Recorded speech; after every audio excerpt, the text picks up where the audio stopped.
Assalamu alaikum wa rahmatullahi wa barakatuh. Welcome to another episode of Just Us Building Restorative Community.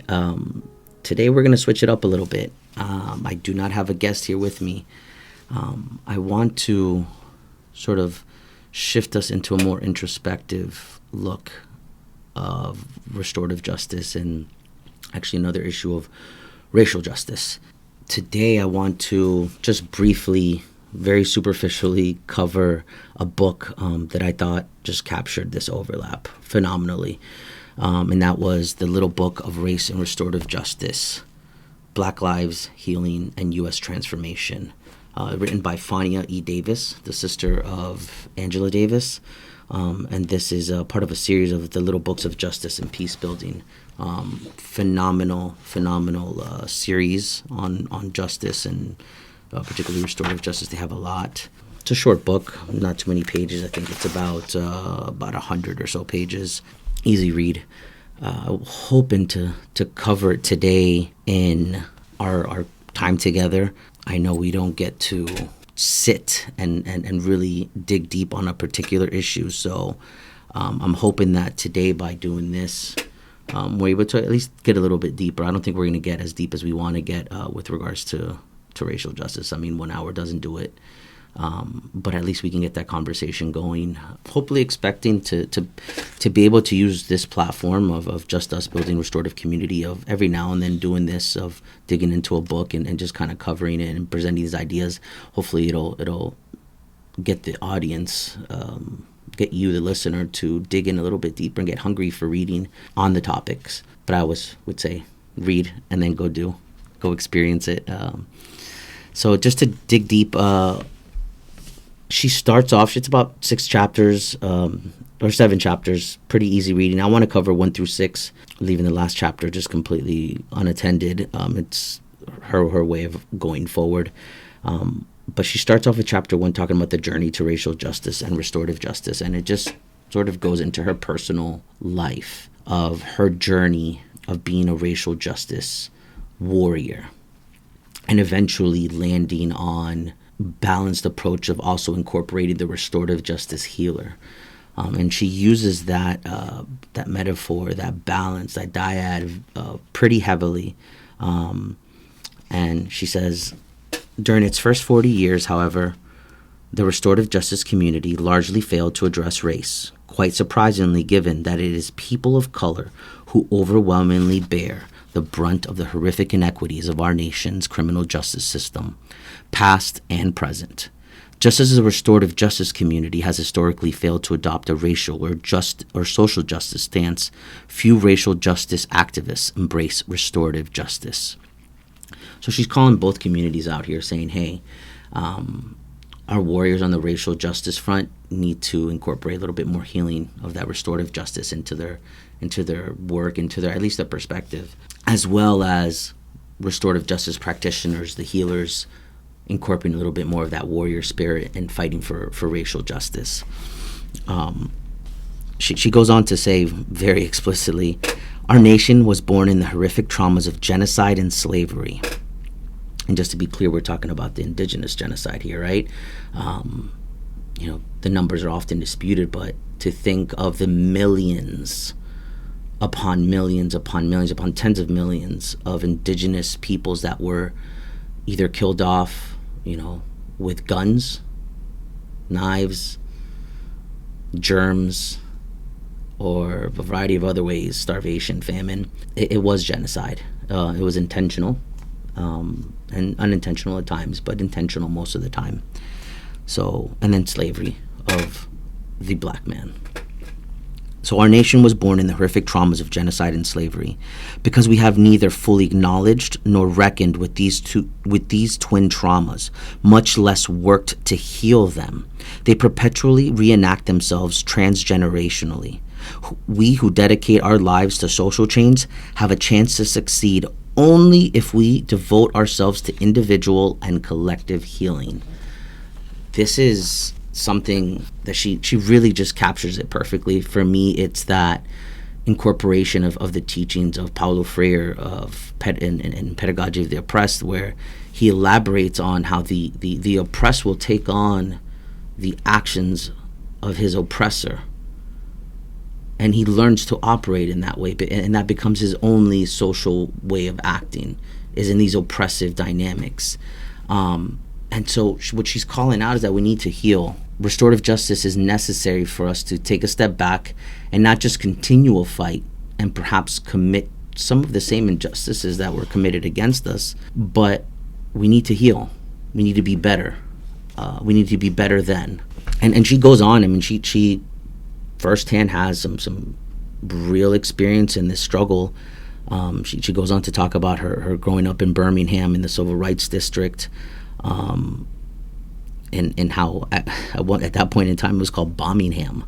To think about that there was that many bombings in churches and social places that it was called Bombingham. She lived in a neighborhood called Dynamite Hill, and I don't think it was for a good reason, right? She encapsulates, she really captures her growing up. Ms. Davis really captures how she grew up, saying, "Racial terror was part of our daily life. I later came to understand these conditions were virtually indistinguishable from South African apartheid." And unfortunately, the day we live in today, many people they know about South African apartheid and they say, "Oh, it was horrible, that shouldn't have happened," or we speak about Nazi Germany and that was horrible, it shouldn't happen.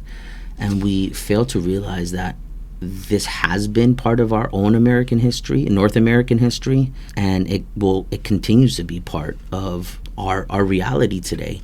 It's the reason why it has been so effective, why it continues to perpetuate itself, is simply because of ignorance. It's compartmentalized to certain populations and certain geographies.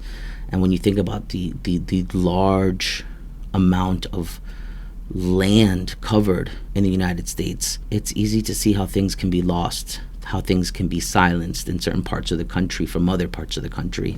But she brings it very clear that that racial terror was very much the same as those atrocities that are discussed openly. Average American student or citizen could easily talk about South African apartheid and how horrible it was, but will hesitate and stop to discuss the atrocities here on our own soils. I actually appreciate her really just calling it out for what it is, and that it was really the same. Her experiences were very much the same. And she goes on through the rest of the chapter kind of just discussing her journey, parallel to that of Angela Davis's. And the more I read about her, I really regretted not having, up to this point, done more reading on Angela Davis's personal relationship with her sister, because I feel like it was this push-pull between the two of them that supported them throughout, and I could not see one without the other. I definitely could not have seen Angela Davis being as big as she was without having her sister there. I think, reading her writings, it really brings to light, like, wow, you're really doing a lot. And I feel like I knew next to nothing about Fania. And I feel like I know next to nothing about Angela. It's a limitation of mine, and I'm willing to call out and say, I need to do more reading on that. And I need to expand my knowledge base on that. Sometimes we get so lost on what information sounds good and is quote unquote sexy, right? Like what's attractive. What do we want to go read? What's everybody talking about? That we lose track about getting deep on some of the other issues that probably are a little bit more practical and relevant to our life here on the American context.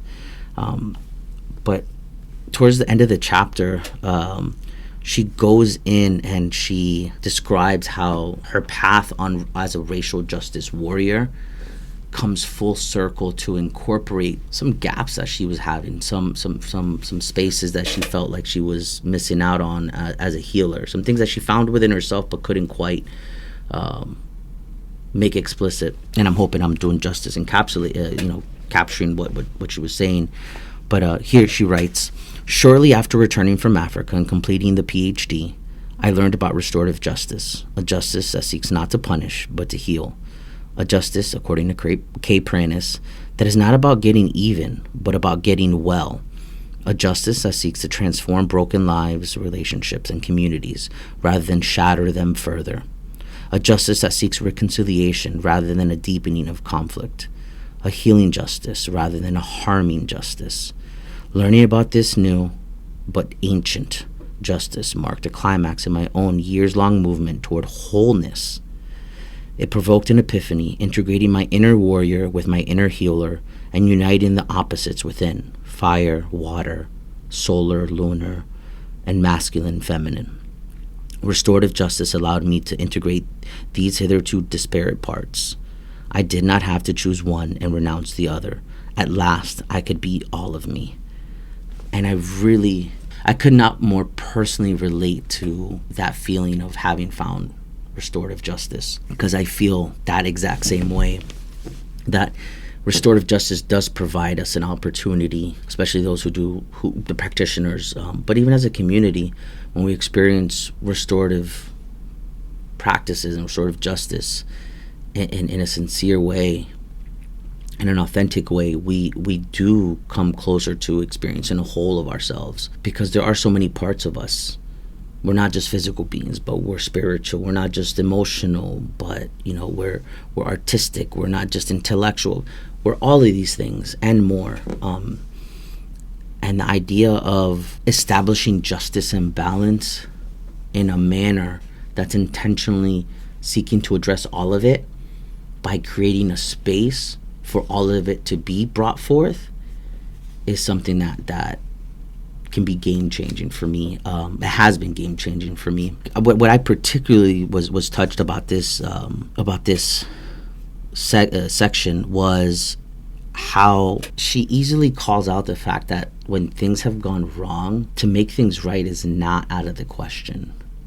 And many times, whether we are the person who has caused harm, or we are the person who has been harmed, or even just a member of the community, we feel that what has been done is so egregious, is so bad, that it cannot be corrected, it cannot be made right.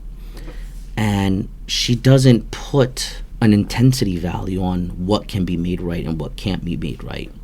And throughout the book, she goes through it and makes that very clear through her examples. I think it's just implied through her examples that there's not a situation that we can't try to make right. Obviously, if people want to make it right, but Miss Fania Davis just makes it clear, when we fight for justice, particularly racial justice in the North American context, to have a balanced approach, a restorative approach, is gonna be necessary, because it could be easily unbalanced and take us from one to another. We can easily become the same as our oppressors. It's easy to harm those who have harmed us, but it's a lot harder to take a step back, hold those who have caused harm accountable, hold ourselves accountable, and move forward in whatever we need to heal.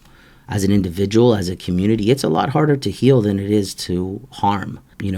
A cut with a knife can happen within a second or less than a second, but for that cut to heal takes days and weeks, if not months, and many times a scar is left there. Healing is possible, but it takes time. And she really just touched me with that personal, that last piece in chapter 1.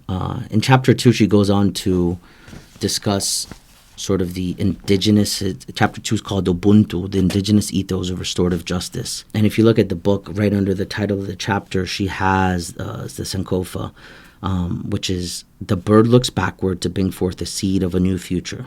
Let us look back into the past to fetch that which is useful for the future. And this is comes from an African tradition. I wish I could say exactly which, sort of narrow it down to a region. I'm drawing a blank now, and I'd rather claim ignorance than falseness.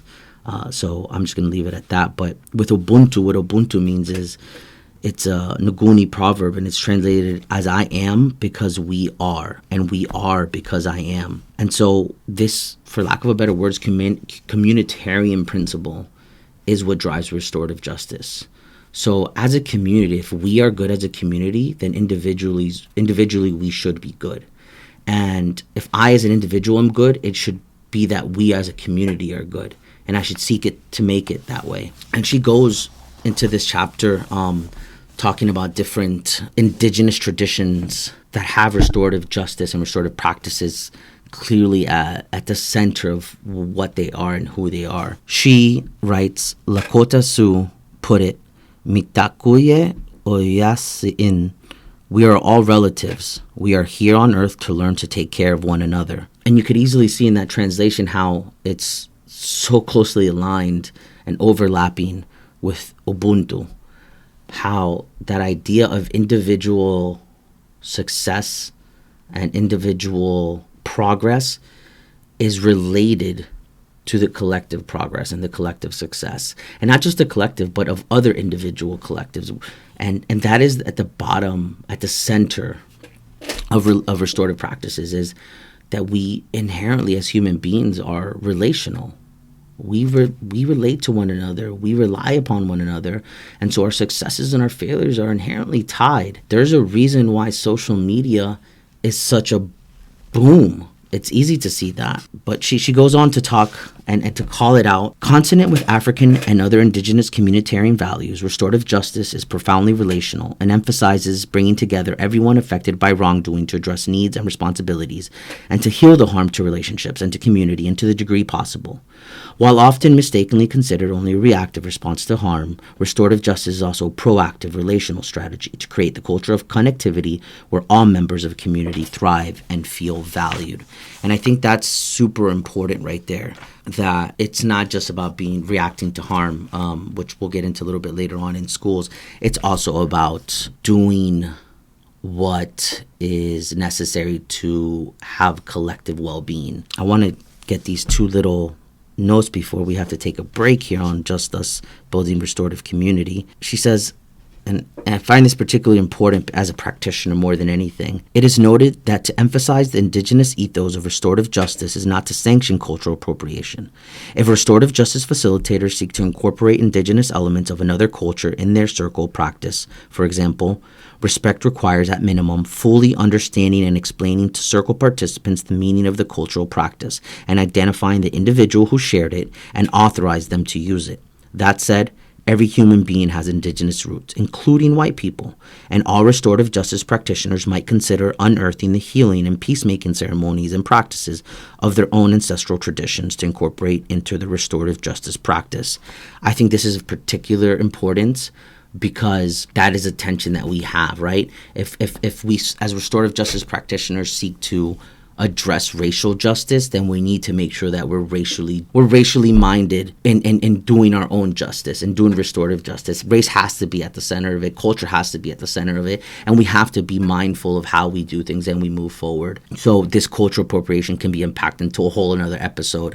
And hopefully we get the opportunity to do that with somebody in the near future. Just to close off on this particular piece on indigenous knowledge, she says, indigenous peoples and worldviews are by no means homogeneous. However, their axiologies, cosmologies, and epistemologies and ontologies bear striking resemblances across infinitely diverse geographies and cultural expressions worldwide. And to break it down into basic terms, the way a culture creates value talks about its origins, talks about its nature of being, and talks about the nature of knowledge. For the most part, indigenous cultures are not the same across all time and space, but they're pretty close. They're pretty close. You see overlap. You see trends that there's always a balance between the individual and the collective. There's always a balance in taking and giving. There's always a balance between nature and the human.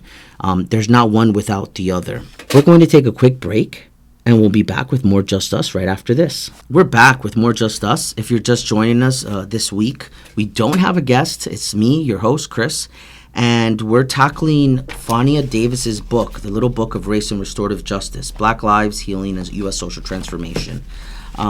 We last left off where we covered her journey from a racial justice warrior to incorporating also the restorative justice healing, and then we got into the restorative justice, sort of the indigenous ethos that drives it. We're starting here in that same chapter where she leaves off and she says, our prevailing adversarial system is based upon a Roman notion of justice as just deserts. Causing someone to suffer creates an imbalance in the scales of justice, and the way to rebalance the scales and do justice is to cause the responsible person to suffer, We respond to the original harm with a second harm. Ours is a system that harms people, who harm people, presumably to show that harming people is wrong. This sets into motion endless cycles of harm. Restorative justice seeks to interrupt those cycles by repairing the damage done to relationships in the wake of crime or other wrongdoing, and do so in a way that is consistent, that is consonant with indigenous wisdom, Africa's and that of other traditions. Justice is a healing ground, not a battleground. I like how she ends that particular section of it is a healing ground, not a battleground. And it's not to say that there aren't times, as a restorative justice practitioner and a peace lover, there is time for battle. There is time for battle sometimes. We should work towards healing. And to work towards healing can often prevent those battles from having to take place. I'm confident in that. I'm certain of that from my own personal lived experiences and from taking wisdom from elders. I'm just absolutely convinced of that. And if we're talking about justice in the United States, right, that's what we have. You did something wrong, so you should be punished. And we feel good when we punish you more. If you've done something really bad, we need to punish you really bad. Restorative justice seeks to kind of turn it upside down. We're not seeking to harm other people. We're seeking to heal other people, even if they're the ones who caused harm. There's a common saying, hurt people hurt people. And that's very true. What restorative justice does is, and she has this little recipe in here, threefold recipe that I think works perfectly well for me. And she says that it's a threefold collaborative and dialogical process. 1, storytelling and relationship building. 2, truth-telling and accountability. And 3, reparative action. And that is a perfect recipe for me for restorative justice. We have to storytell. We have to build relationships. We have to get to know one another. But we must do that in an honest, in a way that's in good faith, and in a way that holds everybody accountable to not only ourselves, but accountable to the group, accountable to the processes, accountable to the greater good. And finally, the reparative action. We shouldn't just sit and talk to talk. We should talk to move forward and heal. And that requires action sometimes. Sometimes the talking was the action, but oftentimes more is needed. And it's not to say, I know many times I come across people thinking that forgiveness is a necessary part of restorative justice. Let me be clear, it's absolutely not. It's absolutely not. And I'm glad she ends her second chapter that it's not. She says, contrary to popular notions that conflate forgiveness with restorative justice, forgiveness is neither required nor guaranteed in restorative justice processes, nor is it a determinant of success. Success happens in well-prepared and well-facilitated encounters where persons who have been harmed feel safe enough to freely share their stories and express their needs, and persons causing harm tell the truth, express remorse and responsibility, and offer reparations. Success continues when all participants together fashion a plan to repair harm that is actually carried out. This may or may not lead to forgiveness. Either way, restorative justice has done its job. Forgiveness is something so beyond just repairing the harm, right? It's something that's a little bit more deeper. It's deeper. For me, it's a religious experience. As a Muslim, as a practicing Muslim, I think about the repeated commandments of forgiveness in the Quran. And it always says you can forgive the other person, but you have the choice not to. But know that forgiveness is always the better choice. And that's one of the names and attributes of God is Al-Ghafur. So forgiveness, and then there's many others that slip my mind at this time. But forgiveness is something that's so much bigger. But it's not necessary to repair their harm. We can repair harm without necessarily reaching a place of forgiveness. And it could be fine. Things could be fine at that point in time. To move on, from the indigenous roots, she goes on to talking about integrating racial justice and restorative justice. So she talks about her history. She talks about racial justice, and then she talks about the foundations of restorative justice. And she goes on to really dig in how do you integrate these two things that seem maybe opposed to each other, that they're different, but they go hand in hand. And she first starts talking about race and racism in the United States.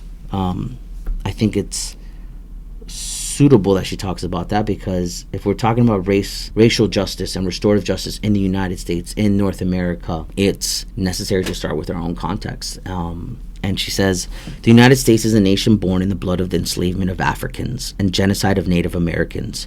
It is founded on white supremacy, the bedrock belief that the white race is inherently superior to the black race, and I would say other non-whites.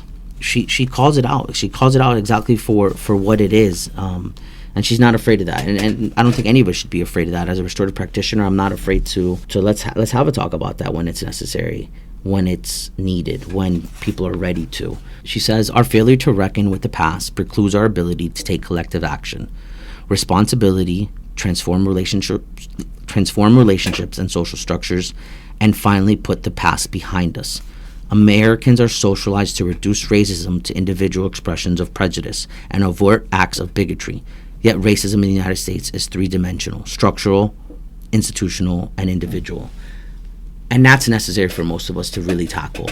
And that's why this chapter was absolutely necessary and like super important for me, that I'm glad she included it, because time and again I've had this conversation with family, friends, loved ones on the levels of racism. How even myself, as a self-identifying non-white man, have racist moments.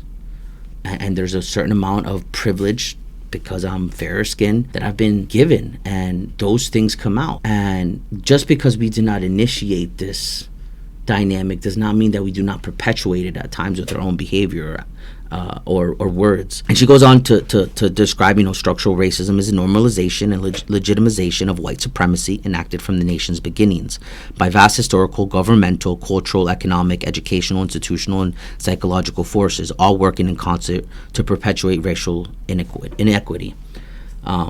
Then she differentiates that to institutional racism, because that involves the ubiquitous practices and policies within schools, workplaces, financial establishments, housing, hospitals, the justice system, and other private governmental institutions that intentionally or not produce outcomes that consistently advantage whites while disadvantaging people of color. And then finally, she calls out the individual racism, which encompasses the explicit or implicit racial bias that plays out in interpersonal spheres. But one doesn't exist without the other. Individual racism is given a green light by the cultural and institutions, by the racist culture and institutions. And that racist culture and institutions is given a green light by the structural racism that exists within the United States. As a proud United States citizen, I can say that the birth of our nation was founded on white supremacy, on racist tendencies and ideas. And it's not to say that there hasn't been some good, and it's not to say that we don't have the potential to get to a better place, but we need to call out what's gone wrong so that we can move forward and progress. She talks about restorative justice after breaking down the racism. She, just as the racial justice was there were social movements that were behind the racial justice fight. Restorative justice has to be founded as a social movement as well, and she talks about there having to be a commitment that may mean viewing restorative justice as not only a healing individual harm, but also as transforming social structures and institutions that are themselves purveyors of massive harm. And this is true. As a social movement, we need to, as restorative practitioners, we need to move towards a social movement of being restorative, and that means changing systems, but sometimes that means working within systems, if not building parallel institutions to make the current institutions obsolete, then that means to work within them to push them to change, to grow. It has to be a collective action. We can't just repair harm in restorative ways. We can't just have diversions. We can't just have harm repair circles in the community and not fix our schools, and not fix our justice system, and not fix every other institution, every other structure in our society, and think that at our individual level we're going to be fine. Because the truth is, one is nestled within the other. Our individuals are nestled within institutions, and our institutions are nestled within these greater social structures. And of course, she called out saying that race matters in restorative practices. And she says, if we, as practitioners, do not become more skillful at identifying, navigating, and transforming racial justice, we risk losing relevancy. That's huge, because she's not saying that that restorative justice is going to be irrelevant. She's saying that we as practitioners and our work is going to become irrelevant. And it's true. I see it time and time again. I see it happening in real life now, and I see it happening with individuals, not just institutions. And she ends that chapter with saying, we have reached a historical point in this country where it is clear that if we do not seek both justice and healing, injustice will keep replicating itself ad nauseum, and we will find ourselves intoning the very same social justice demands generation after generation. And if we think about that, what has been the fights that we have been going on generation after generation after generation? MLK's birthday just recently passed. We're creeping up on Black History Month. And I feel in the short 37 years that I've been on this earth, there's been a repetition of the same conversation around these issues. And so I see it firsthand. I'm fearful that the same conversations I'm having to have with my children, with my 2 biracially Black children and my other 2 biracially Southeast Asian children, that they're going to have the same conversations with their children. They shouldn't have to. We need to move towards healing. And we do that by moving forward and addressing racial justice, but also by doing it in a restorative way. And I'm thankful for Fania Davis's book on addressing these 2 sort of camps and bringing them together, and how they came together within her. And she's clearly saying, like, hey, it's not just me. We need to do this as a community. And it's true. There's a lot of practitioners out there that are saying this. But we're going to take a quick break, and we'll be back with more Just Us right after this. We're back with more Just Us. If you're just joining us this week, I'm covering Fania Davis, the sister of Angela Davis. She has a book called The Little Book of Race and Restorative Justice, Black Lives, Healing, and U.S. Social Transformation. So obviously, I think what is I haven't covered explicitly is what I'm really appreciative of Miss Fania Davis and her book is that she was very specific. And I won't lie, when I first read the title, I'm like, well, what about everybody else? What about Hispanics? What, the Latinx community? What about the indigenous community? And I realized that our paths are tied. And so, but as a Black woman, she's speaking from what she knows best, the Black lived experience in the U.S. And that says a lot to me, because it reminds me that we all have a role based on who we are and our experiences to change our own conditions. And, throughout the book, she talks about her lived experiences.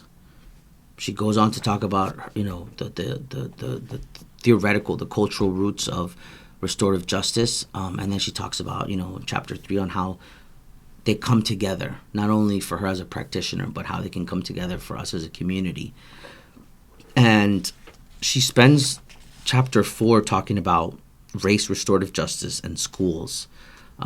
For me, this hit home because I spend most of my time in schools now. She easily talks about how education is the practice of freedom. It means implementing practices that both challenge curricular and pedagogical biases that reinforce systems of domination. This made me realize how important it is for teachers to be on the same program with racial and restorative justice, how much more crucial it is, even if they are just teaching math or science, for them to be on the same page about this and to be able to contextualize lived experiences of students, whether they have them in their classrooms or not, is absolutely necessary in order to move forward in a collective community, in a collective way, in a communitarian way, and in a way that's healing. And she goes on to talk about, sort of the failures of the education system, what I call mud, because mud is just, when you get muddy, you get your hands or your feet dirty, and it's really hard it takes a lot of water to wash mud away. and it feels like it almost never goes away. There's always some mud here, there. Having been born and raised in Florida, and played in mud a lot, I just always felt that way. Like no matter, you think you've cleaned all the mud away, and then somehow there's some mud somewhere, like a splatter somewhere. It just never goes away. And so the failure of our education system is what I call it mud, because it seems like even if we change those policies, the harm caused never goes away.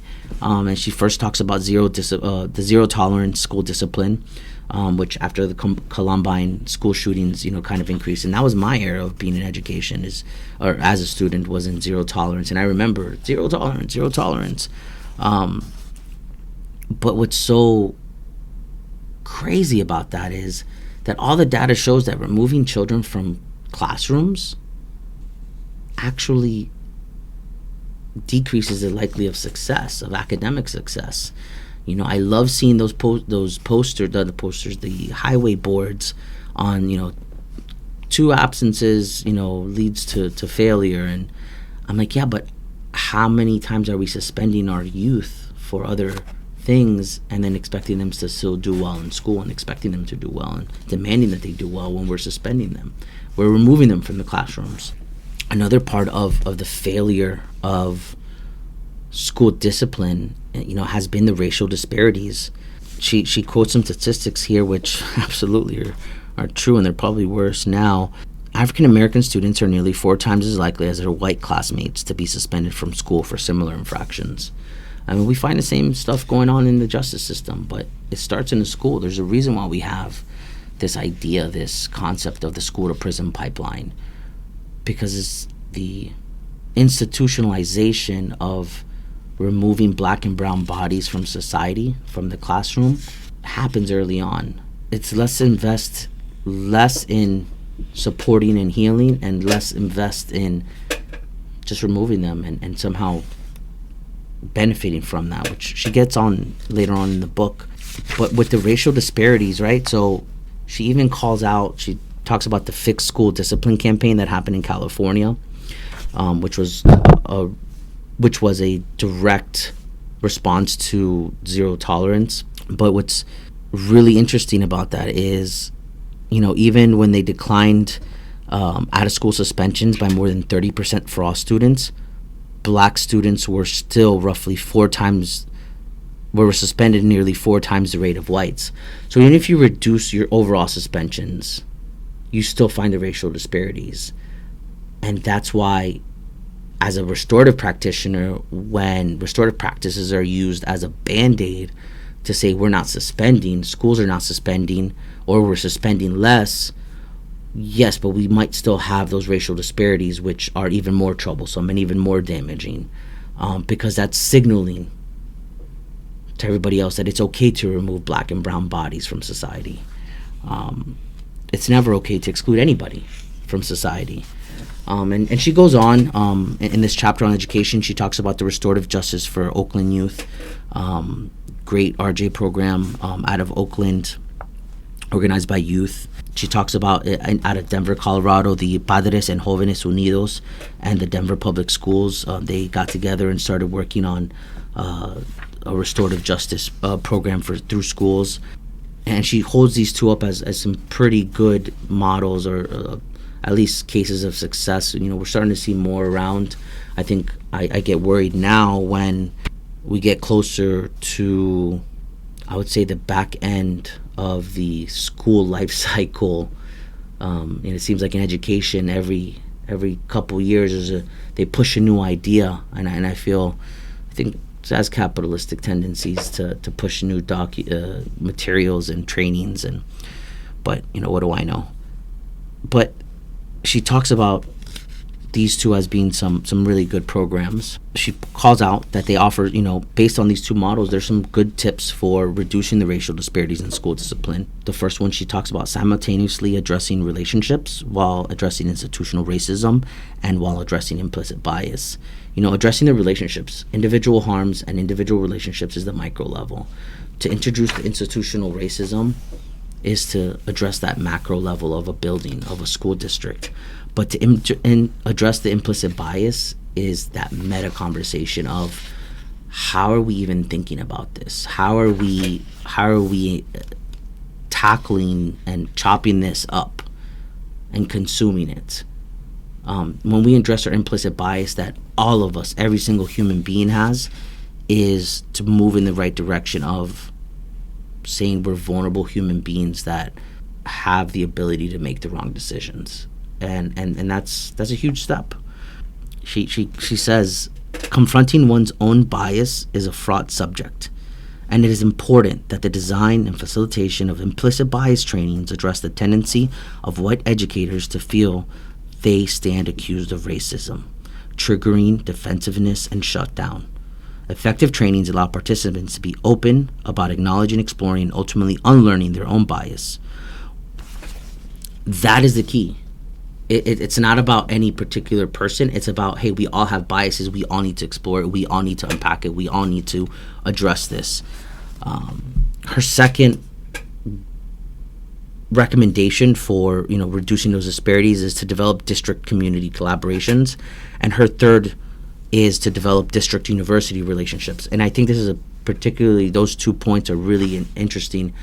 That community, so you have that school level, that I would say that medium level organization or a school district, and it developing ties with the community, because that is where the people are coming from. That's where the people are. That's where the parents are, the aunts, the uncles, the youth themselves, the other teachers, the teachers in non-teaching mode. So to develop community ties, but also at the same time developing ties with other organizations that are quote unquote bigger and better funded, universities that allow research to take place, that allow data to be tracked and digested and quantified and reports to be spit out to be able to tell a story, is necessary. It's absolutely necessary. It's not just about doing the work, it's about doing the work with people and also taking that information and telling a story moving forward. And so that's how she sort of wraps up the education piece. She goes on to chapter 5 and she talks about restorative justice and transforming mass incarceration. And I think this is a logical next step when you think about, like I mentioned earlier, the school to prison pipeline. It's absolutely necessary to talk about it, because what we're practicing in our schools of pushing kids out of exclusionary practices carries over. And the implications for our black and brown students is all too real and all too ugly. She says, this chapter exposes the hideous and mostly hidden genealogy of the U.S. justice system in white supremacy. It also confronts the afterlife of slavery and mass incarceration. That last sentence hit it perfectly for me, or the last phrase of the afterlife of slavery. And it's very true. When we think about when you really delve into mass incarceration, the way that Fania Davis does here, and I'm so surprised that she was able to do it so effectively, so in detail, in such a short book. She goes right into it. She's like, the roots of the U.S. penal system started in 1790 with Philadelphia's Walnut Street Jail, when it was converted from a pretrial detention to a state penitentiary. And to think that was offered, the state penitentiary, particularly like this super solitary confinement idea of punishment, was actually offered as a humane alternative in an Enlightenment era. That was considered a humane reform, because prior to that it was punishing. But the problem with that was it came from a very strict interpretation of one particular worldview. And not only that, but it coincided with the fact that this happened, that state penitentiary in 1790. But if you fast forward, almost 100 years, in the post-Civil War era, and you think about the 13th Amendment, it made slavery unlawful. And I remember still being taught in school, slavery was abolished. And no, it was never abolished. It was restricted. It was made unlawful except to punish convicts. That's a very, very specific exception. And it's a very interesting exception and she goes to talk about it when you think about the parallels of what happened during this time. She talks about the lash, shackles, chains, and overseers, emblems of slavery, became the prison's tools of choice. So when you think about, those, if you close your eyes and think about how would you picture jail, how would you picture prison life, prison work life, being on the chain gang, it is a pretty striking resemblance to the chattel slavery. But she actually goes on to say that it's actually uglier. In slavery, these African American men and women and children were considered personal property. So they were considered an investment. So there was at least some type of like, I'm going to feed you, I'm going to clothe you, just enough to work, right, to take care of. But she clearly calls out that, during the profiteering, the post-bellum industrialists and agriculturalists, so post-Civil War, when slavery is abolished, but except for the convicts, there was this idea of convict leasing. And that was these groups of convicts could be put into slavery, could be leased out as slaves by private businesses. That is mind-blowing. And she says that they didn't care because they weren't an investment. They were paying very little. They had no incentive to take care of these people. And that's all fine and dandy, but the truth of the matter is that the majority of people being incarcerated were African Americans, were black. There's a reason why all these laws came into place post-Civil War, criminalizing just being black. It was a lot easier to fill up those chain gangs, to lease them out, by increasing the laws being passed, criminalizing being black. So we went from slavery to neo-slavery through the use of the justice system. And that's why even to today, and she calls out, incarcerating at a rate without equal in the world, the United States comprises about 5% of the world's population, yet almost 25% of its prison population. We have the biggest prison population in the world. And when you think about that, not only do we have the biggest prison population in the world, so that shows us we have a problem as a society with incarceration. Let's look at the racial disparities. Approximately 60% of our incarcerated population in the United States is black and brown, despite the fact that black and brown really only make up about 20% of the general population. That is massive. That is huge. 3 times as much. Yet, all of the data shows, and she calls it out, all of the data shows that criminal behavior is the same across all races, all racial categories. And don't necessarily buy into the idea of race. But that is huge, and then to think about the trauma that's perpetuated across generations when you are criminalizing whole groups of people. When you think about the family, when we're incarcerating black and brown men to leave children with just their mothers or just their grandparents and then still under that pressure,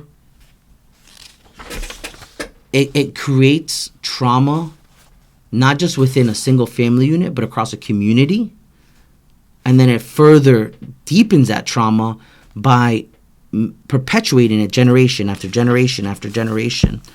And she goes on to, she doesn't just talk about the ugly part of it, she does talk about the incarceration rates, about a lot of prison activism and abolitionist movements. And I particularly want to end off with this idea of, she ends with Lord incarceration rates, prison closures, legislative gains, and narrative changes are all, in my view, the fruit of 3 decades of prison activism and abolitionism, not unlike the manner in which broad social advancements were won in the wake of the 1960s civil rights movement. And then she calls out Mariam Kaba's work in Chicago, And Mariam Kaba clearly says that the very systems we work to dismantle live both outside and inside of us. And she calls out her work in Chicago using community-based justice, that we need to heal our community harms, but by healing ourselves as well. And that's an alternative to the current incarceration, the punishment system. So when we were when she's talking about addressing racial justice, there has to be a restorative justice, to go back to the beginning of healing. There cannot be any racial justice without a healing process embedded into it.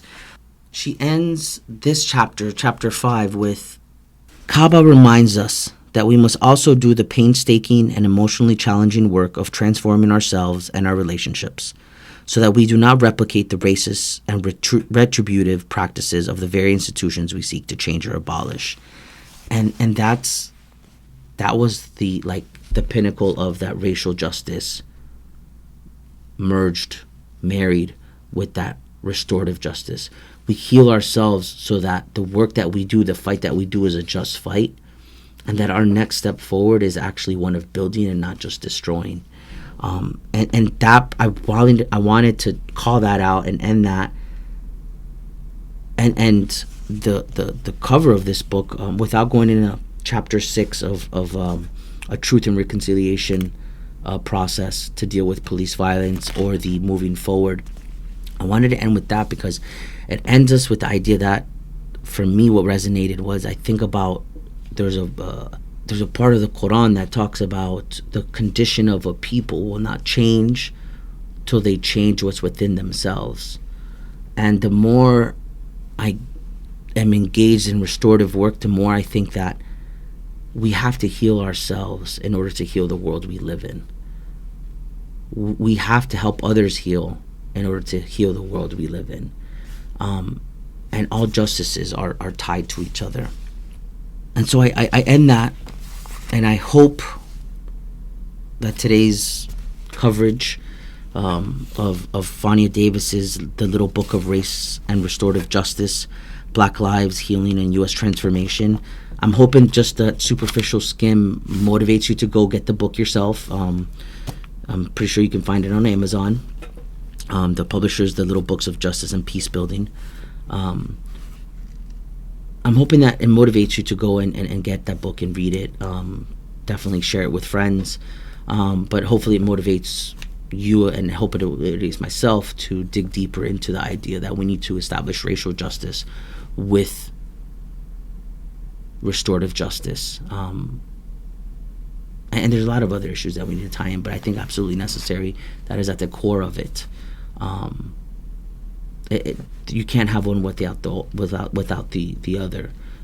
Not only as people are we relational, but the concepts and the justices and the balances are all relational. So I thank you for your time. I hope you tune in again to Just Us, Building Restorative Community with me. Thank you for listening. Assalamu alaikum wa rahmatullahi wa barakatuh. Thank you for listening to Just Us. Please join us next time. Goodbye.